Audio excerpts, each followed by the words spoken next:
Hi guys, welcome to a different video today actually. So last week you saw that I was with one of my mentees, Jack, and he interviewed me and we did a Q&A. So we had great feedback from that. We had lots of people private message us, Instagram DM us, email us, everywhere, comment below. We had lots of people give great feedback and you all said how much you enjoyed that and that you were really grateful that a lot of your questions got answered, and we even had people say to us that some of the questions that got answered was exactly what you were thinking.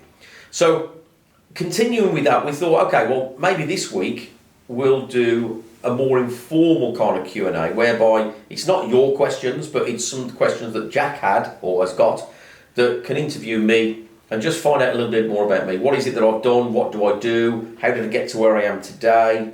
Did I encounter any problems?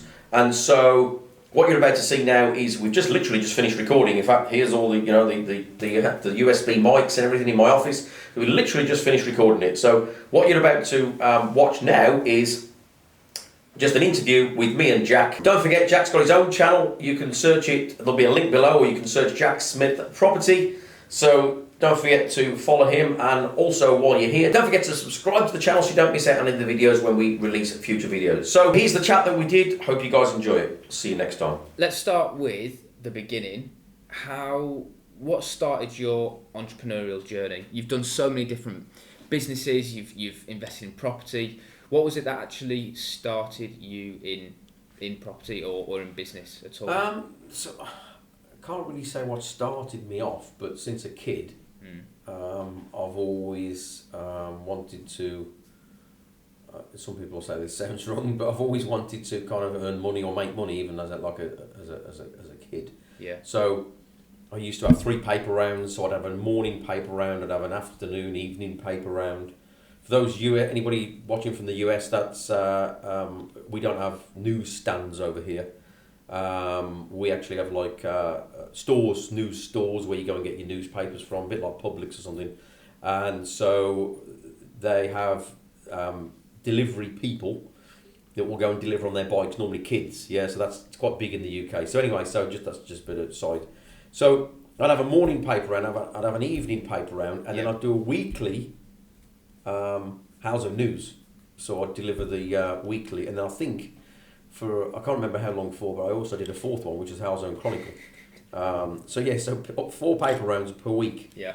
So then there's a company called Betterware. They're not around anymore. So then I realised actually, if you did Betterware and delivered household goods to people, that you could make even more money. So I was only like 15 at the time. Yeah. So I'd go around on my bike, put all these leaflets through the doors, and then you go back 3 or 4 days later, and then people normally put them in their porch, or you'd knock the door and they'd hand them to you. And so you'd kind of quickly have a look to see, have I got an order, So it was so exciting as a kid to get this. Then I'd go and place the order with the, what they would call your upline, the person the distributor. And then I would, about a week later, go and deliver them. So it was quite funny, me delivering buckets on my handlebars. I had buckets attached to my handlebars and broomsticks over my shoulder, and it looked like one of these, like, it's just ridiculous, like everything attached to my bike for all these deliveries. Yeah. So that was the early days, and then from there on, really, I just kind of tried lots of things, So I realised early on that you could import books without VAT or duty. So I then went to. I found a distributor in the States that made positive mental attitude books. And bearing in mind this was days way before Amazon, so there was no, unless you went to a bookstore, you couldn't get any books. So anyway, I found this distributor in the States, used to buy them from the States, no VAT or no import duty, so it was great. And then I'd sell them in the UK. We'd advertise in like Success Magazine or Entrepreneur Magazine. We put a little ad in, a big ad. We put a big ad in, but with a little cutout on the bottom, saying send your check off to a post box number. So every day I'd get down the PO box, and then collect the mail, open them up, see how many orders I've got. Oh, great, got another order. And of course, in those days, it was 6 weeks delivery for anything. None of this Amazon next day or even same day. Honestly, anything you ordered, it was 6 weeks. That's crazy because I genuinely don't even remember. That's how young I am. I literally or how old you are. We'll have the young, I think. Yeah. It's how young I don't remember even. I don't even think I ever ordered anything that wasn't delivered within a week or two.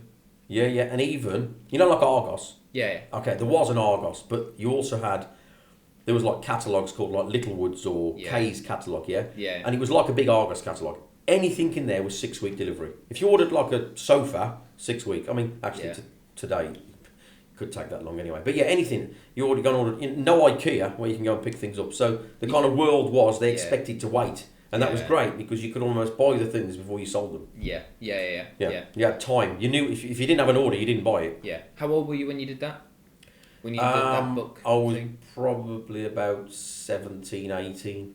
17, 18. Yeah. Was that, what would be the first time that you said you had a business that you would look back and say that was actually not just like a side hustle or something that you did, like what would be like a business that the first business that you started? Yeah, so I guess the first business, if I would call all of them businesses, because even if it's a side hustle, it's still a business. You've still got you're still buying and selling, you've still got costs, you've still got everything associated with the business, just on a smaller scale. Yeah. And to a certain degree, actually, that's the better way to start, because if you can start small, while you've still got a job or you've got another income, if you start small, the risk is less, because then if it works, you can then scale it and then, as you would say, make a real business.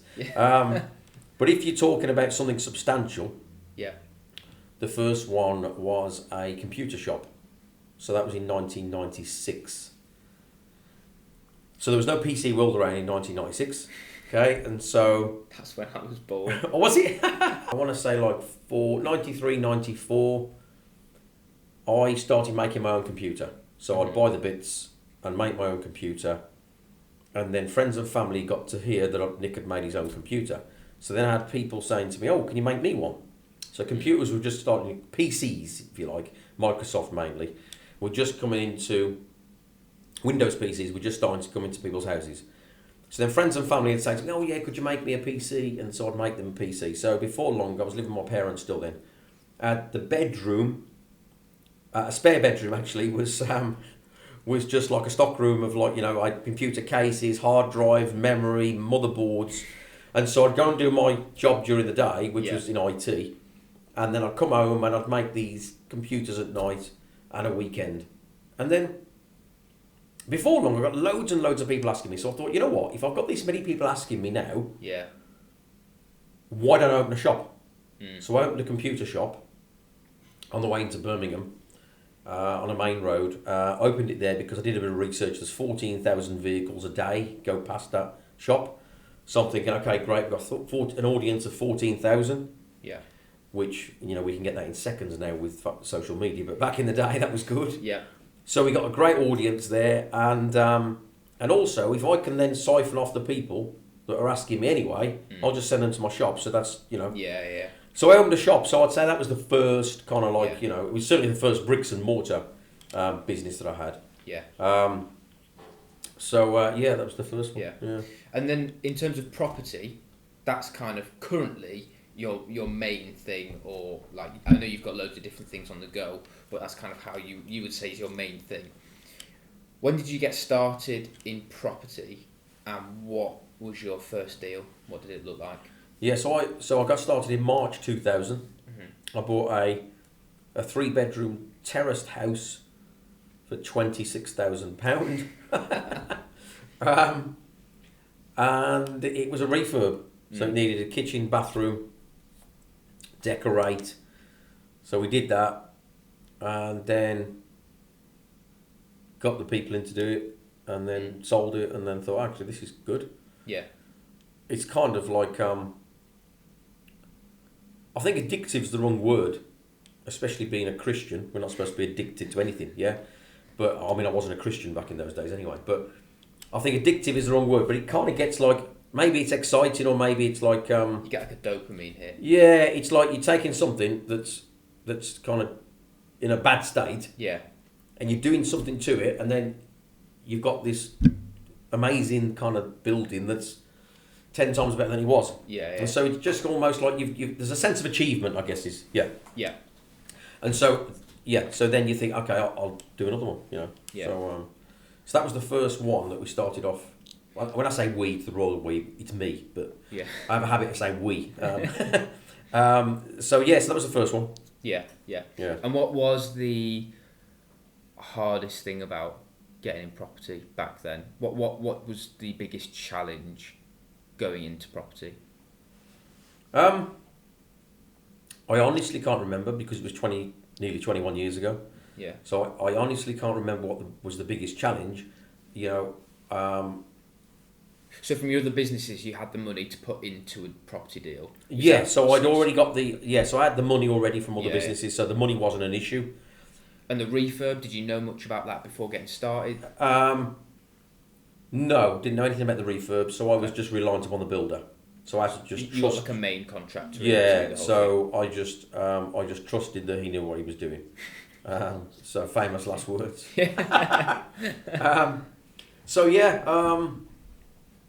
I mean, there's certainly been challenges over the 20 years, which you know I can go into more detail on other videos and things, but I can't really remember on the first one what the challenges were. It may well have been the builder, you know, it may well have been the refurb. Yeah. Yeah. And then you flipped your first house. Yeah. Did you then go, okay, this is now the bit like this, I want to turn this into a business, or was it still just, it was cool to flip a house, let's just do another one? Or was it, okay, let's scale this up, let's build this up, how do I do that? What was the thought process, and what did the next, from the point of doing your first flip, you said you got that, you know, dopamine hit, you really enjoyed it, turning it from a horrible house into a nice house and selling it on. Once you sold it, what did the next 2 or 3 years look like for you with property, and what was going through your head at that point? Yeah, so once I sold it, I then found another deal and did the same again. And I think for me, and I still teach this principle today, for me, the attraction is that you can make quick lump sums of money and there's still time to build a portfolio. So my first property, how old was I? So I was 29 when I got my first property, and so I knew I had plenty of time ahead of me. So I didn't really need to start building up a pension pot or any monthly income. I also had other businesses where I had income coming from, so that wasn't critical. So for me, it was just buy another one, make a lump sum of money, and then build up that pot of money. And although I'd funded this from my other businesses and my other income, I am the sort of person that whenever I start anything, I like to allocate a pot of money to that. And then once it's gone, you've either been successful or you've failed. Yeah. And we're not all perfect. I've had failures as well. Yeah. Yeah.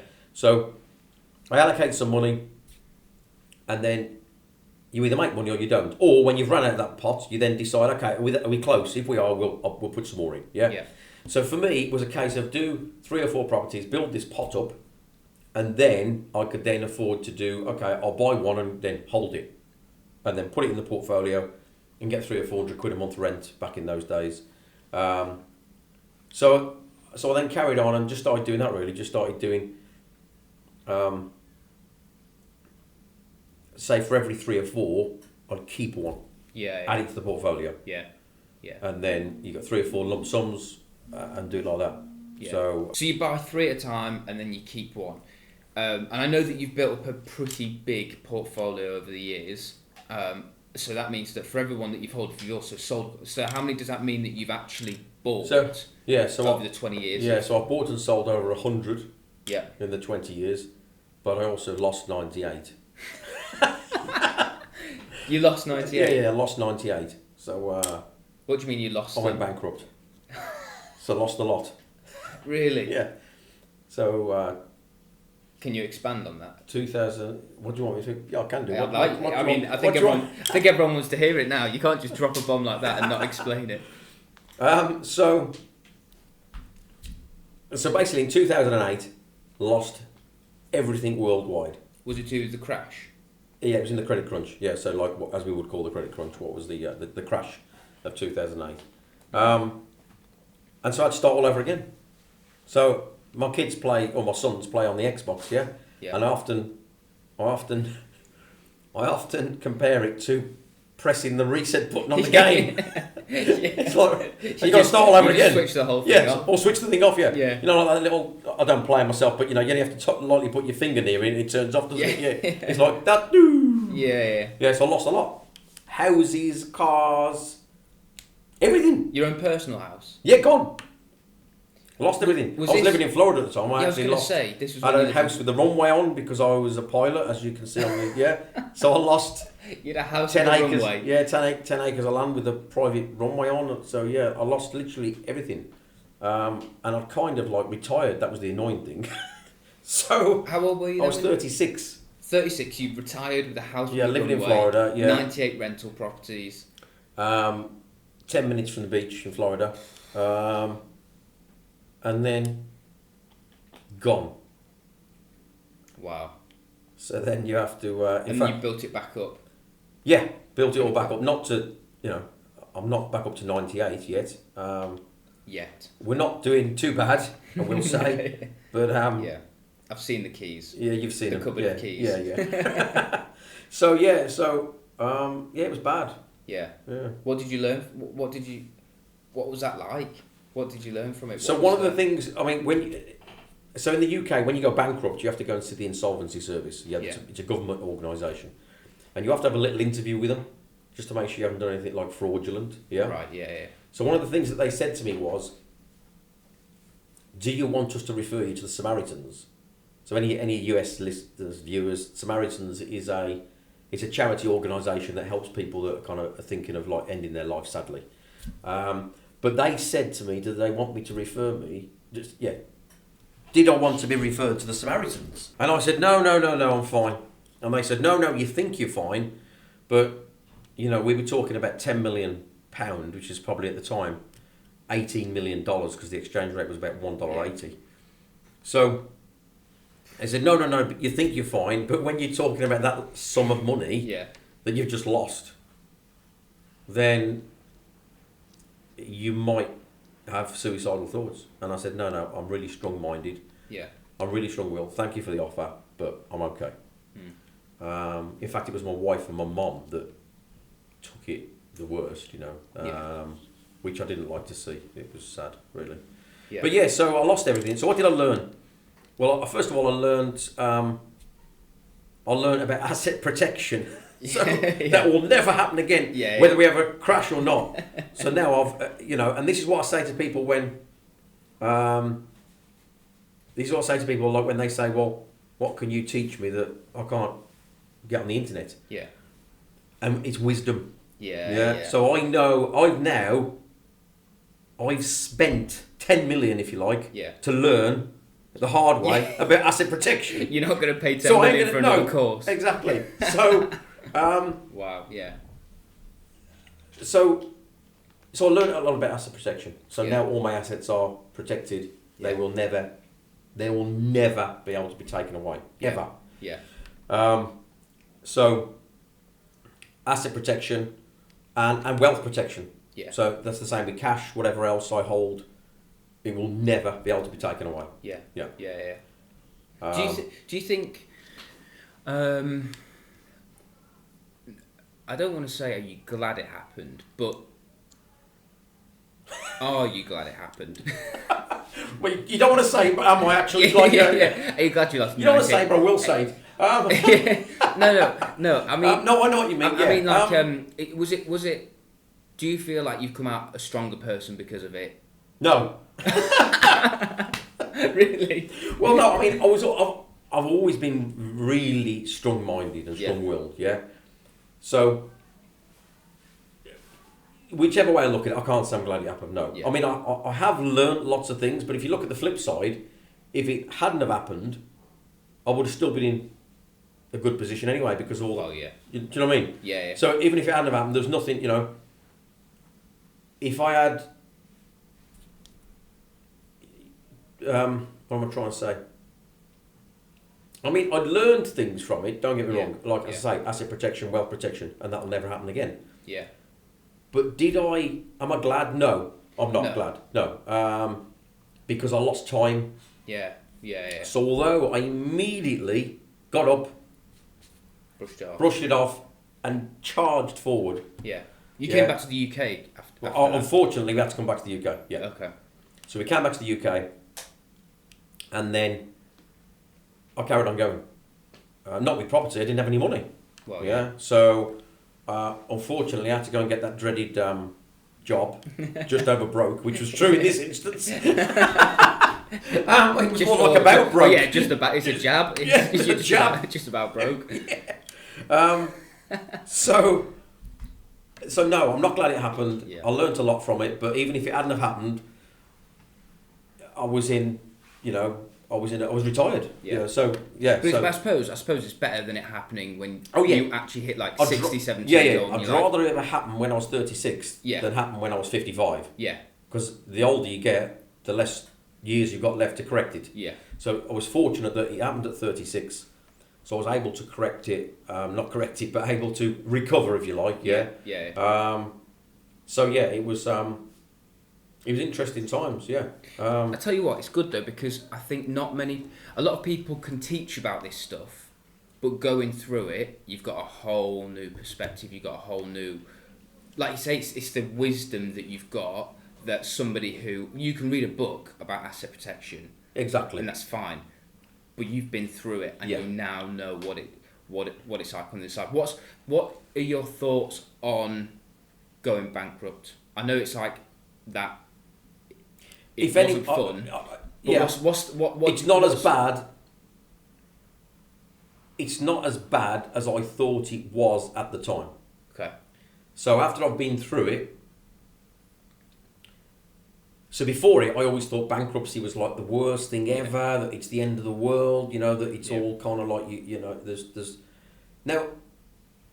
I'm sure there are some people, and I feel for them, where it really did affect them, and they did need the Samaritans, and it was the end of the world. And I'm not saying, that is a terrible situation, and we've all got our own situations. But for the vast majority, I would say, and if any viewers are kind of like listening, and you are struggling, and you potentially might have to do an IVA or go bankrupt, I would just say that having been through it, it's not a problem. Yeah. And God forbid that that doesn't happen again. Well, if it did happen again, I wouldn't lose any assets because they're protected, as I said. But God forbid if I did go through that process again, it wouldn't be half. It would be just a breeze. Yeah. Now, I'm not saying take it lightly because you shouldn't be going bankrupt, yeah? Yeah. But, things happen, situations change. Yeah. And I would just say that, don't worry about it. It's not as bad as we're led to believe, or that the media or the the outside world, it was better than I thought. Yeah. I also think though that it wasn't as bad for you because you had that mentality of I'm going to get back up, brush it off, let's build this portfolio again, let's build up some more businesses again, and you bounced back quite well. Yeah. And I think that almost differentiates people from success. I don't want to say like successful, but it is successful entrepreneurs, successful property investors. There's this almost ability to, whether it's a small setback or going bankrupt, you're able to bounce back. There's like a stat, isn't there? Like every the average millionaire or billionaire has gone bankrupt 3 times. 3 times. Yeah. See, 3 times. So it's not like it's actually as uncommon as you might think amongst people who are millionaires, billionaires. Yeah. It's actually not as uncommon as you'd think. Everybody looks at it and may think, oh, they just smashed it out of the park first time round. Yeah. Apparently, according to stats, they took them 3 goes on average. Yeah. And I think that you're absolutely right. So I'm the sort of person that I'm very strong-minded. I'm very success and very success driven. Yeah. I have to win. Even if I don't win, I still have to try and win. Yeah. And also, I am a good loser. So if I lose, so I'm trying to teach my kids that in Monopoly at the moment because they're not good losers. So I am a fair person and I'm a good loser. Yeah. But I want to win. Now, obviously, if I'm running 100 meters, I want to win, but if I'm not physically as fast as the other person, it doesn't matter what I think or what I do, I can never be as fast as that other person. Yeah, but generally, whatever I do, I always try and win at, be the best, succeed at. Lots of talk, the little voice inside you, program myself with that little voice. Yeah. And just repeat positive things to myself, which I've done ever since I was ever since I realised that you could do that. Probably like 15, 16 when I started reading. Actually, it wasn't reading then, it was listening to tapes. We used to listen to tapes with, American speakers on and stuff in those days. What was your question? I can't remember. It was just a comment, wasn't it? It was about the fact that millionaires. Oh yeah. So twice, so 3 times. So yeah, the average millionaire's been bankrupt 3 times. Hopefully that doesn't mean to say that I've got another 2 coming. Which I don't think that's the case. But yeah, and I think it's a mentality thing. I remember going to a course that you ran, and you do a section on it called Millionaire Mentality, and it's all about how you think and how important that is. I think it's just something that everybody watching needs to make sure that whether they've gone bankrupt or they've just, I don't know, done a refurb and it's gone wrong, or they've just made a call to an estate agent and they slam the door in their face and they, do you know what I mean? It's like, actually, no matter how big the hurdle is, there's actually a mentality. The people who are successful have this mentality of, we're going to bounce back. And they almost, I feel like that it almost differentiates people from successful to not successful. Would you agree? Yeah, no, definitely. I think that you've got to learn to be... You've got to be able to bounce back. You've got to be able to forget what's happened. So, if I have an argument with my wife, I'll forget it 10 minutes later, and then I'm fine. If I have a disagreement with a staff member, not disagreement, but if we have a talk, I'll tell them what I'm not happy with, and then as soon as the conversation's over, I'm normal. Yeah. I don't hold grudges. As long as I got my message across, then I'll just continue, and I do that with business as well. So I never think I've made a mistake. Yeah. No, that's wrong. I do make mistakes, but I don't think, I made a mistake, that's terrible. If you make a mistake, you've made a mistake, just learn from it. Yeah. Just carry on. I also think that no matter how many times, I do, however many times I get knocked over or get setbacks, I get up and keep going again. Yeah. I've always got that end in mind. What's the end goal? Yeah. And what do I need to get there? And I think as an entrepreneur, it's all about problem solving. Yeah. Yeah, you're going to come across problems. Yeah. So for me, it's life and business is just a daily... Sometimes you think, is it ever going to end? It's just a daily barrage of problems. Yeah. Yeah. And it's when you get to the hurdle and the problem, how you deal with it determines the outcome. Yeah. So I don't panic. I used to... the reason I sometimes keep referring to I used to is because I don't get to be involved with that many people these days, apart from my business mentoring or my property mentoring. But I always used to say I don't believe in stress, and I still don't. And if you think about it, if the word stress wasn't in the dictionary, you wouldn't know what it meant. So I believe that half of it, some of it's like a feeling, but a lot of it I think is in the society these days too often say, I'm stressed. I hear everyone saying it. Yeah. So they're telling themselves negative things. So if you tell yourself you're stressed and you're worried, you will be worried and you're going to get stressed. So I just don't worry about anything, keep calm, just overcome if something's happened, it's happened, and you can't do anything about it. So I just learn to then try and look, how can we go forward? Yeah. And so, Because this is a really interesting topic, the whole bankruptcy. Yeah, oh yeah. 98 hours to zero. It's an interesting topic. So how much more do you think we could kind of get out of this video? You sound like Piers Morgan now. Life stories. Yeah. Okay. Whenever I tell a bankruptcy story, Yeah. it takes about 30 to 40 minutes from start to finish. Yeah. Obviously, you've heard bits of it. Yeah. But if you want to know the full, from the beginning Yeah. to the very end... Should do another video on it.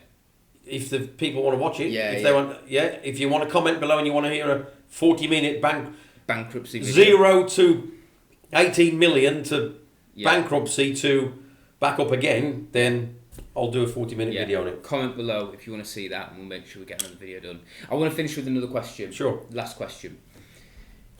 So, you've said to me that it's not too long before you want to retire Again. again. Retire again. This time with assets protected. So that means, let's say you've got another 5 years before you want to retire. I don't know how long it actually is. Let's say you've got another 5 years. What's your plans? What does the next 5 years look like? Okay, so I think Nick Ellsworth? we need to differentiate really between retirement and financial freedom. So at the moment, Oh yeah. I don't need to work, so I could just retire today. Yeah. But As in move out to America, yeah, fly your planes, and stop working. so I'm only really going to do another 4 or 5 years, Okay. and then I'm done. That's it. So obviously we haven't touched on the e-commerce yet, but we've got quite a large e-commerce company that we also run. We being the royal we. And so the next 4 or 5 years, I'm just going to spend time building that up. And if nothing else, I want to leave the businesses in a very, very strong state for my kids. Yeah. I've got 3 children, and so, the oldest is, I've got 17, 15 and 11. And so I think the next 4 or 5 years, leave the businesses in a good state for them. And also 1, 2 or 3 of them may want to join one of the businesses. So I think I'd just like to see that transition, get the kids all sorted. Yeah. And then that's it. I'll be flying planes around the Caribbean or wherever. Yeah. So does that mean Does that mean that you're going to continue to scale, or is it more that the next few years are going to be focused on systemising? Well, I'm quite good at systemising anyway. So all of my businesses are systemised. Well, yeah. We have SOPs, standard operating procedures that we have, so that anybody can come along and I can give them an SOP. So I'm big on systemising. I read a great book many years ago called Grinding It Out by Ray Kroc. Ray Kroc was the founder of McDonald's. I learned that McDonald's are so successful because everything is systemised. Yeah. A new team, what do they call them? Crew. New crew member has to go through every station. Fries, burgers, salads, whatever it may be, freezer. And they have to learn everything inside out, and it's all systemised, so that's why it's so powerful and so big and so successful. Yeah. So anyway, so I'm already systemised, but the reason I'm staying for another 4 or 5 years is just to get the companies into, we are scaling them. Yeah. So I think I'm also helping my daughter. We're also starting our own makeup line. So I'm helping my daughter with that, so that I'm going to set her up with her own e-commerce business. And then I'll probably do the same for my boys as well. But really, the next 4 or 5 years is almost just to hand over the businesses and get everything set up for them. Yeah. So that it's in a good position now, but I just want to make it in an even better position for them. Yeah. And also, don't forget, it needs to support them and give me an income as well when I'm flying around the Caribbean. Yeah.